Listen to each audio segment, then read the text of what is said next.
আসসালামু আলাইকুম। আজকে কথা বলবো পাকিস্তান আমলে 1950 সাল থেকে 1971 সালের মধ্যে যখন বাংলাদেশ পূর্ব পাকিস্তান ছিল তখনকার আমলের কিছু উন্নয়নমূলক কাজ নিয়ে।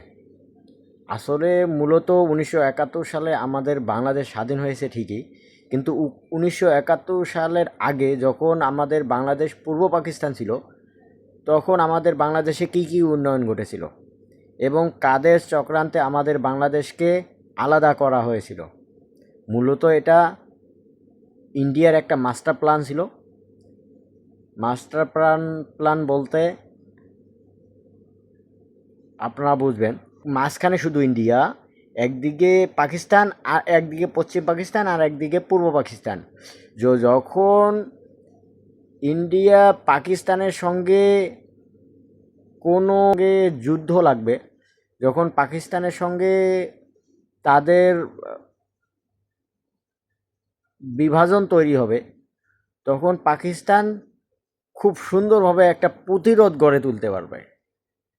তার মানে ইন্ডিয়া খুব একটা চাপের মধ্যে থাকবে, যার কারণে ইন্ডিয়ার মাস্টার প্ল্যান ছিল ইন্ডিয়া আমাদের বাংলাদেশটা পাকিস্তান থেকে আলাদা করে, পূর্ব পাকিস্তানটাকে আলাদা করে আলাদা একটা রাষ্ট্র করবে। এবং তাদের একটা মাস্টার প্ল্যান ছিল তারা বাংলাদেশটাকে শাসন করবে, যেটা 15 বছর আওয়ামী লীগ আমলে ইন্ডিয়া করেছিল, কিন্তু 24শে জুলাই অভ্যুত্থানে সেটাও তাদের বিফলে যায়। এখন এই নিয়ে আমরা চ্যাট জিপিটির কাছে জানতে চাইব, চ্যাট জিপিটি আমাদেরকে কি উত্তর দেয় আমরা এখন সেটাই দেখব। চলুন তাহলে চ্যাট জিপিটিকে জিজ্ঞেস করা যাক।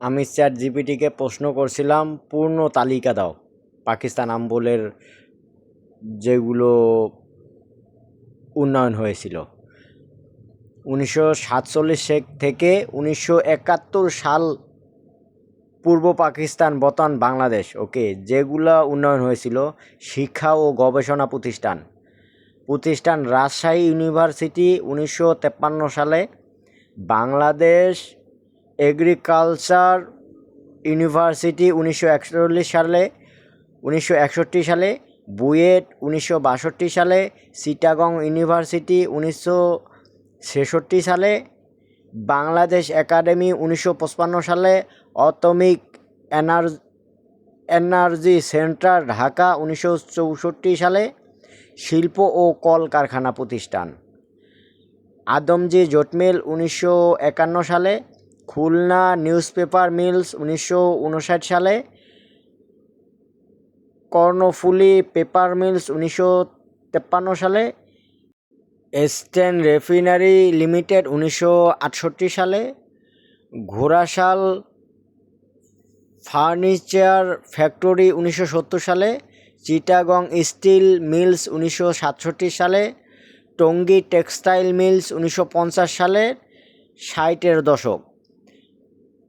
এরপরে খুলনা হার্ডবোর্ড মিলস 1965 সালে, বন্দর ও পরিবহন, মংলা পট চালনা বন্দর 1950 সালে, কমলাপুর রেলওয়ে স্টেশন 1968 সালে, এখন তেজগাঁও এয়ারপোর্ট 1950-এর দশকে, চিটাগং পট আধুনিকরণ 1950-1970, ঢাকা চট্টগ্রাম মহাসড়ক 1960-এর দশকে, বিভিন্ন জেলা সড়ক উন্নয়ন 1950 থেকে 1970-এর মধ্যে।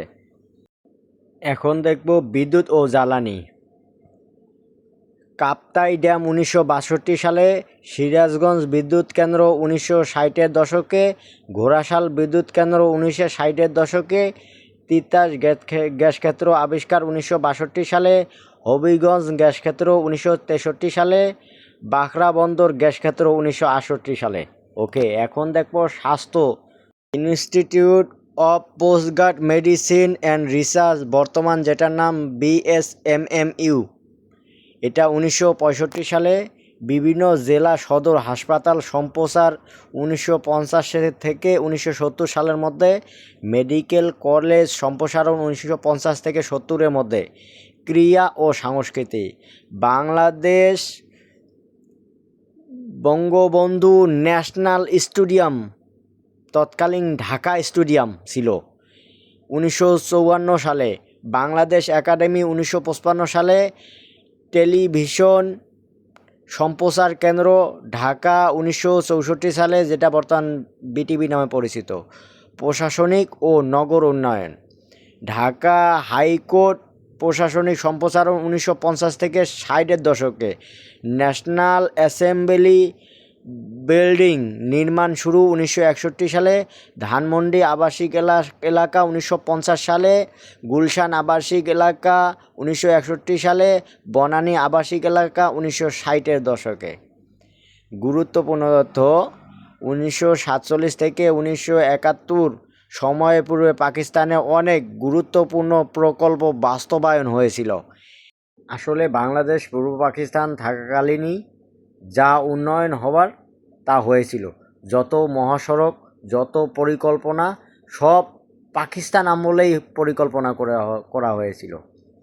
এরপরও আমাদের যখন বাংলাদেশ স্বাধীন হয় 1971 সালে পরে, যে মন্ত্রী যে গাড়িটা ব্যবহার করেছিল, মার্সিডিজ গাড়িটা, সেই গাড়িটা পর্যন্ত ইন্ডিয়ার মধ্যে 16ই ডিসেম্বর আমাদের স্বাধীনতা দিবস আসলে ইন্ডিয়া তাদের স্বাধীনতা দিবস হিসাবে উদযাপন করে এবং গাড়িটাকে উপস্থাপন করে। এখন আপনারাই বলেন, দেশটাকে ভাগ করে দিয়ে লাভটা কার বেশি হলো, ইন্ডিয়ার না বাংলাদেশের? কমেন্ট করতে ভুলবেন না। আসসালামু আলাইকুম।